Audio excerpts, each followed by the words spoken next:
You have to care about the question types that contribute to that total score.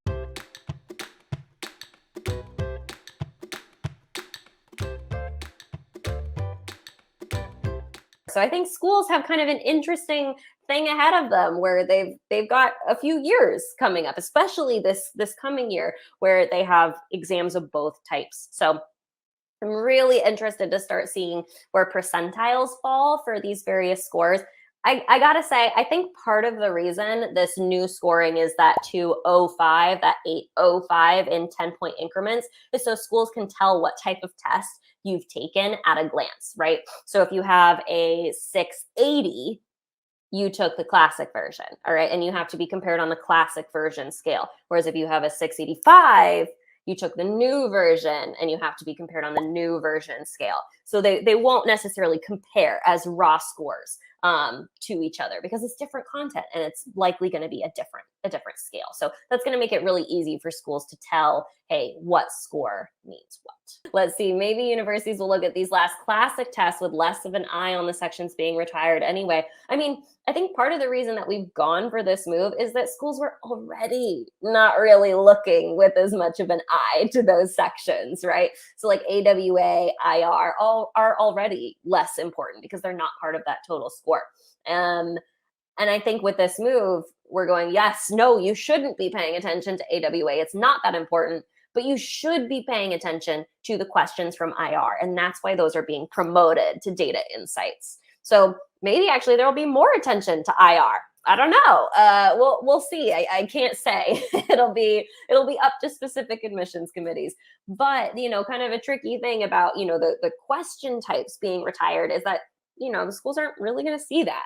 They're not going to be looking at the enhanced score reporting. So if you're taking the classic version, you still have to care about geometry because it contributes to your quant score, which contributes to your total score. You still have to care about sentence correction because it contributes to your verbal score, which contributes to your total score. So it's kind of a strange thing where you have to care about the question types that contribute to that total score. Still probably don't care as much about AWA. Maybe care more about IR. I don't know. It's an interesting one where schools are probably still figuring out how they're going to react as well. But that's my take, just based off of this initial information. Tanvir says, I am better at quant, but weak at verbal. How do I do better? Yeah, great question. My recommendation would be, it's super going to depend, like content-wise and strategy-wise, on your particular weaknesses. The first thing that I would say is practice more verbal. Spend 70% of your study time on verbal and 30% on quant. The other thing that I would say really quickly is, are you sure you're better at quant and weaker at verbal? Because like I mentioned, those section scores do really not totally correlate with each other. I know for me, and for a lot of other folks, I had a higher section score, like the number was higher for quant, but my percentile was higher for verbal. So the thing that I would say is, even if your verbal number is lower than your quant number, just check percentiles, all right? That's going to be important. Check percentiles and see which percentile is higher. Now, if you're still going, okay, my verbal percentile is lower, then I would say emphasize verbal more in your study, but check that first because that's a common misconception that I see. So I'd say practice verbal more.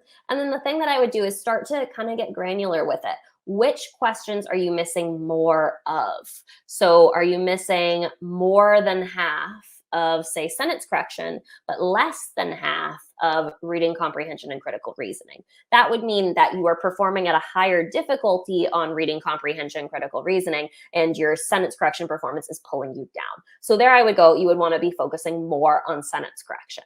So take a look at your different question types and go, okay, where are my weaknesses? Then you can look within that question type to go, what types of questions am I missing? Am I missing within sentence correction, particularly stuff that focuses on modifiers? All right, study modifiers. All right, if you're looking within critical reasoning, maybe you're finding I am specifically missing inference questions. So Okay, so we're going to emphasize the inference questions and not so much the other question types. So you can look and go, what am I really struggling with? Maybe you're going, well, I just don't finish the section.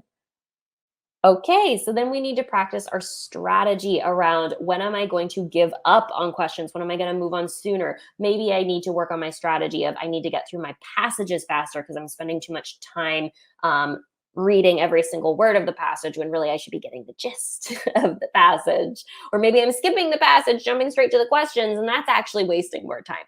So it's really going to depend on you. But the big piece of advice that I would say is dedicate first, check, make sure you're actually weaker at verbal based on percentile. Dedicate more of your time to the section you're weaker on, and then do an analysis of your personal performance to make sure that you're focusing your attention in the right areas. Hopefully that's helpful. I also really recommend maybe using a prep product that's going to help narrow in on those weaknesses. If you're self-studying, it can be hard to be like, well, what type of question is this?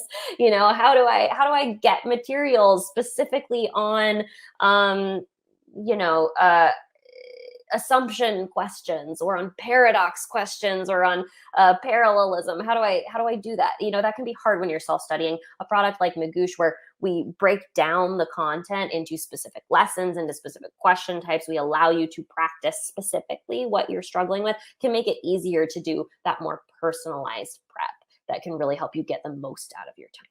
So those are my tips. Hopefully that's helpful.